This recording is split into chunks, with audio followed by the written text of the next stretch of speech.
안녕하십니까. 법도리TV의 이장훈 법무사입니다.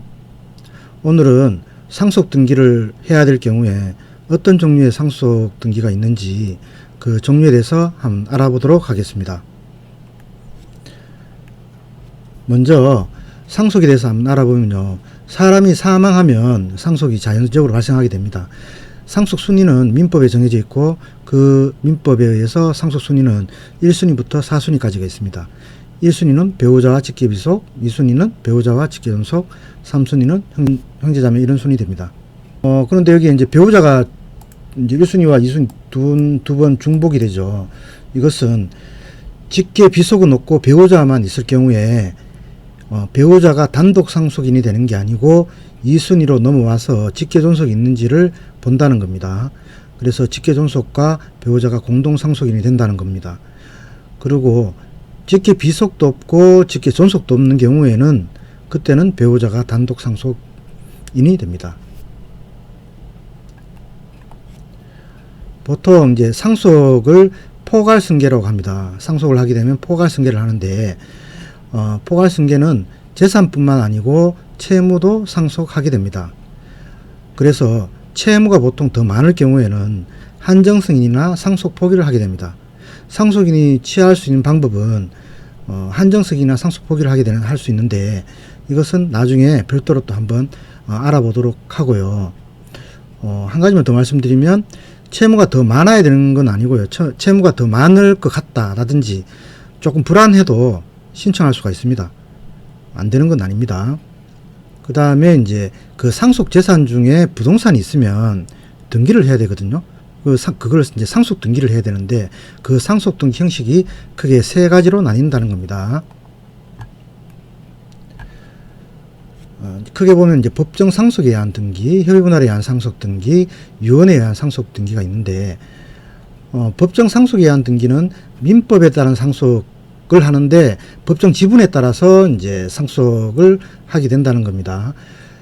지금 법정 지분은 직계비속은 다 똑같습니다. 직계비속은 이제 결혼했거나 결혼 안 했거나 남자거나 여자거나 다 똑같습니다. 다만 이제 배우자는 피상속인 배우자는 직계비속의 50%를 가산해서 상속받게 됩니다. 예를 들어서 직계비속이 3명이고 배우자가 있다. 이럴 경우에는 배우자가 9분의 3, 나머지 직계비속은 각 9분의 2씩 상속받게 됩니다. 그럼 상속 비율로 상속 등기를 하게 되는 게 법정 상속에 의한 이제 상속 등기가 됩니다. 법정 상속에 의한 등기는 이제 단점은 나중에 그 부동산을 팔 경우에 그 상속 지분에 인감이 첨부되어야 된다는 겁니다. 한 명이라도 동의하지 않으면 그 부동산을 매각하기가 어렵습니다. 왜 그러냐면 지분으로 사지 않지 않습니까? 그렇기 때문에 모든 상속인들이 다 동의를 해가지고 인감이 다 첨부되어야 됩니다. 그래서 하는 방법이 그런 불편한 게 있기 때문에 협의분할에 의한 상속을 합니다. 상속이 발생했을 때 상속인들 간에 협의를 해가지고 어떤 특정 상속인을 정합니다. 그분 명의로 상속 등기를 하게 됩니다. 그러면은 그분이 나중에 이제 팔 경우에 간이하게 좀 팔 수 있겠죠. 다른 상속인들의 동의도 없이 팔 수 있는 그런 장점이 있습니다. 협의분할에 의한 상속은 협의분할서를 만드는데 그 상속인들 전부가 참여해야 됩니다. 그분들의 전부 이제 인감이 다 들어가야 되고요. 날인을 해야 되고 인감증명서가 첨부되어야 됩니다. 그리고 그 상속인들 중에 미성년자가 있다면 그 미성년자의 법정 대리인이 대신 협의에 참여해야 됩니다. 이 협의분할에 의한 상속에서 주의하셔야 될 것은 협의분할에 의한 상속을 하려고 할 때 그 상속인 중에 한 명이 채무가 과다하게 많다. 그럴 경우에는 유의해야 됩니다. 예를 들어서 이제 A, B, C가 있다. 그러면 상속인들 중에 이제 상속인이 A, B, C가 있는데 A가 채무가 많은 겁니다. 그래서 A의 채권자가 갑이라는 사람이 있다. 그러면 그 상속 등기를 할 때 A, B, C가 협의를 해서 상속 등기를 C 명의로 하는 겁니다. 그럴 경우에 나중에 갑이 그걸 알게 됐다. 그러면은 C를 상대로 해서 소송을 하게 되는 겁니다. 그게 일반적으로 지금 하는 사회행위 취소소송입니다.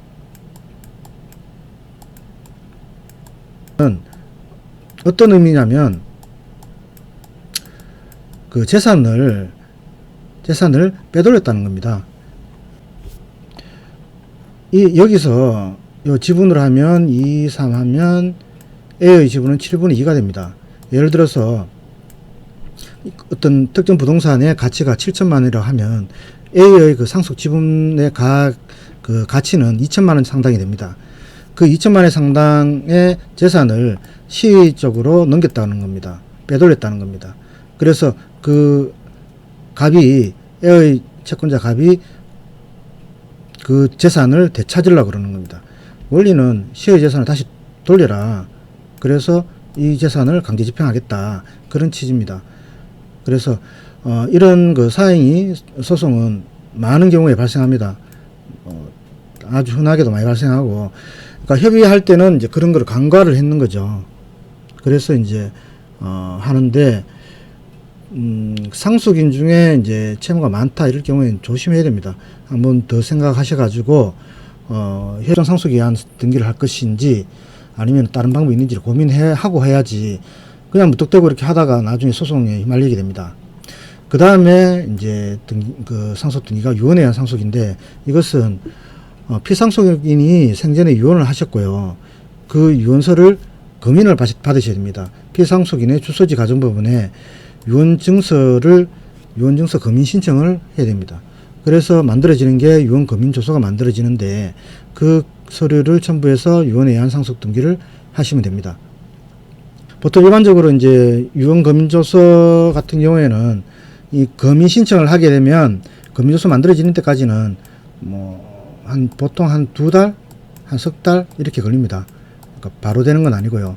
그러니까 검인 기일이 정해집니다. 그러니까 그 기일에 참석해서 그 검인 조서가 만들어집니다. 근데 최근에 했던 그 소송이 이런 협의 분할에 의한 상속이 문제돼 가지고 했는데, 사안이 어떤 사안이냐면 피상속인이 돌아가셨고 상속인 중에 상속인들이 A, B 남매가 있었는데 A가 채무가 많은 겁니다.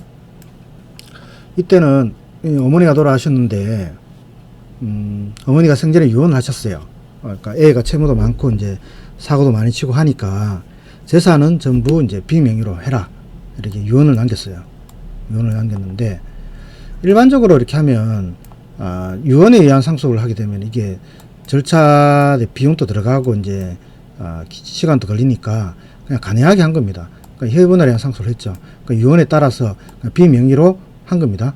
비명의로 했는데 나중에 이제 A 채권자가 이제 치고 들어온 거죠. 소송을 한 겁니다.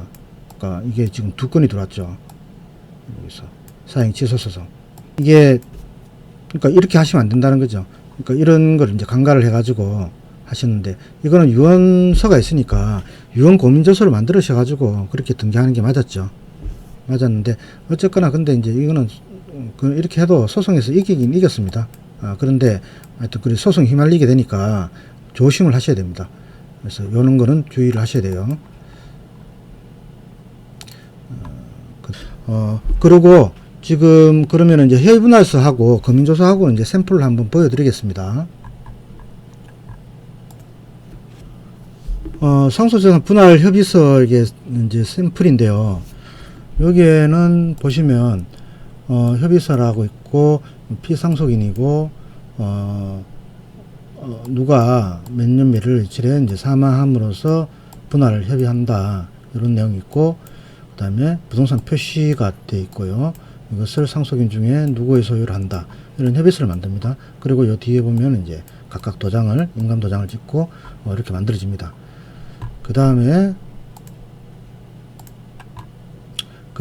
이제 유언 검인조서라는 게 있는데요. 이거는 유언서를 검인을 받는 겁니다. 요런 형식인데요.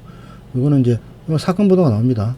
사건 번호 나오고 기일 나오고, 그때 이제 검인 신청한 사람, 유언서 제출한 사람, 그리고 검인 연월일, 그리고 진술 내용, 이런 부분이 만들어집니다. 이게 이제 유언 검인조서고, 이거를 첨부 서면을 해서 유언에 의한 상속 등기를 하게 됩니다. 간단하게 한번 봤고요. 요렇게 이제 상속 등기는 크게 이제 세 가지가 있어서, 어떤 방법으로 할 건지는 선택을 해서 하는데, 그 상속 등기는 이제 기본적으로 피상속인에 대한 서류하고 상속인에 대한 서류하고 좀 서류가 좀 많습니다. 가족관계 등록부 제도가 되면서 기본증명서, 가족관계증명서, 혼인관계증명서, 뭐 친양자 입양관계증명서, 입양관계증명서, 제적등본, 전제적등본, 뭐 기타 서류가 많이 있습니다. 또 상속인들에 대한 서류도 있고, 그런 거는 이제 혹시 뭐 상속 등기를 해야 될 경우가 있으면 저희한테 문의를 주시면 친절하게 안내해드리고 그렇게 하도록 하겠습니다.